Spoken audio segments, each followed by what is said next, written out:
I'm teacher Jordy, and I'm going to be teaching you about giving unit assessments to your students in VIPKID and doing feedback for those. So these are, the feedback for these are pretty different from doing regular feedback for your main course level classes. But the class itself is not that different, only a couple things. And so that's what I'm going to take you through so that you can feel confident and feel good about doing these things. So here I am in my my teacher portal, and I'm in the Classrooms tab. And within the Classrooms tab, you're going to see all these classrooms, all of these classes that I have booked. And unit assessments, you know they're a unit assessment because over here on the feedback section, it says UA report, unit assessment report, empty, which means I have not filled out the report yet. Okay, if it's submitted, see, I did one this morning with a student and I submitted it. And you always need to make sure that you have submitted feedback within 12 hours of giving the class so that you can get full payment for that. Now, unit assessments are always going to be lesson 12. If you look here all the way to the right on the lesson number, lesson 12 or lesson 6. They have kind of this midpoint assessment on lesson 6, and then lesson 12 is a true unit assessment where they are ending that unit. So tomorrow morning it looks like I have Kevin, and I'm going to be giving him a unit assessment. So I'm going to go into his classroom. Okay, so here I am in Kevin's classroom, and in order for me to open up the assessment, I go into that Documents tab that I just went into. I went that fast. The Documents tab, and then I say Uploaded by myself, and I say Open, and it comes to the first page of the assessment. Now, what is always scary about the assessments is that you say, oh my gosh, there's 47 slides in this assessment. Whereas usually in regular classes, you're going to see, you know, between 26 and 33 maximum. And so you're like, how am I going to get through 47 slides in 25 minutes? You will, because a lot of these slides are what we call filler slides. They are slides where the student is not being assessed. They're just to make the assessment more interesting so the kid can stay engaged during the assessment. So as you start out with the assessment, they always start out with some little scenario for the kid to help solve the problem. And you make that sound exciting, whatever you want to do. And then they always choose if they want to be Meg or Mike. Because this is not an interactive lesson yet, these first slides are actually not very important, but it's important that you go through them because some parents, you know, they can watch you go through the slides on their own device, and if they see that you skipped slides, that would not be a good thing. So, but these are what I'm calling the filler slides. These are, the child is not being assessed on these. These are saying, okay, you're going to be on level 1 to start. And here we go. So here I am on slide 6, and I'm still on a filler slide. I still have not assessed the student. Here I am, slide 7, finally, well, essentially slide 8, I finally will be assessing the student. So you'll see that, yeah, most of these slides, in fact, I would say that the assessment in essence is shorter than a regular class because your student knows all these things. You're not introducing anything new to the student today with an assessment. So you don't really have to explain anything and take time on that. They're doing all this that they know how to do, usually. And B, you have all these filler slides that take up almost half of the PowerPoint. So a lot of times I find that with my unit assessments, I am having to fill the time that I have at the end of class with practicing things that were not as easy for the student to do during the assessment. So when you have a lesson 12 assessment, like here, if we go up, watch my cursor all the way to the top of the screen here, a lesson 12 learning cycle assessment, these are the end of units assessments. So they are, you know, this is the assessment that they have before they go on to a new unit of learning. And so this is where you will always have a project due first. And hopefully the teacher before you, if it wasn't you, the teacher was able to go through on lesson 11 with the student on helping them make sure they were prepared with their project so that when you're here for the assessment, the student has a project to show you. So I always make sure, see, I look at my info tab here, and I always make sure I go back and look at a lesson 11 from the teacher before me, which it looks like it was me, and see if the teacher wrote anything about what the student chose for their project. And I wrote here, Kevin chose option 3 for his assessment project that will be due at his next lesson. And then I explain what they are supposed to do for that project. And that's pretty much copy and pasted from what I gave the parents as well, because I want both parents and teacher to know what the project is so the parents can be involved and the teacher knows what to ask Kevin about. So I asked Kevin if he did his project, and then he's supposed to show it to me. Sometimes your student does not take the time to do their project before class, and so they don't have anything to present to you. And usually when that happens, a lot of these are drawing something or writing something, so you'll have time at the end of class, and usually. So I just say, no worries, we'll do it at the end of class, and then we move on.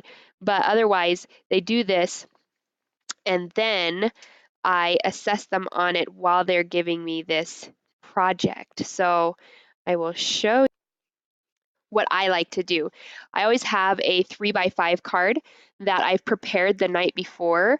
I look at which classes I'm giving assessments on, and I'm gonna get this 3x5 card, and I section it out. I'm going to show you on the feedback how this correlates with the feedback.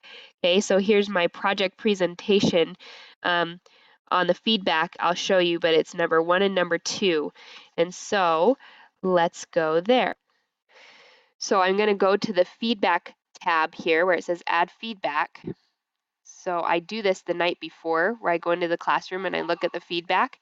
And you'll see that over here on the left side of the feedback, it says project presentation. That is the whole section on project presentation. And look, number 1 and number 2 have all to do with project presentation. And then you'll see that there's a line there and it goes into the next section, reading and writing. So that's why I have it sectioned out, project presentation first, numbers 1 and 2. And all it is on all of these assessments is you're giving the student essentially 0%. The student did not know how to do this at all. Even if I tried to help him, the student had no idea. It was difficult, and the student was confused and just didn't work out. Okay, so that's a 0%. Okay, or you give them 50%. That means the student was able to complete the task, but it I had to help them as the teacher, or their parent helped them, and they weren't able to do it without either of us. Or I give them 100%, which means that the student was able to do it all by themselves, and they did it, between like 90% or 100% accuracy. And that's how they get that 100% score. And all of these questions are that same scale, basically 0%, 50%, or 100%. Did they not do it? Did they need help? Or did they do it all by themselves? That is the scale for all of these. Okay, and so for the presentation, at the end of the lesson, even if they didn't prepare the presentation before class, I will still give them that chance at the end of class to do the presentation. And I don't give them a 50% because I had to tell them to do it.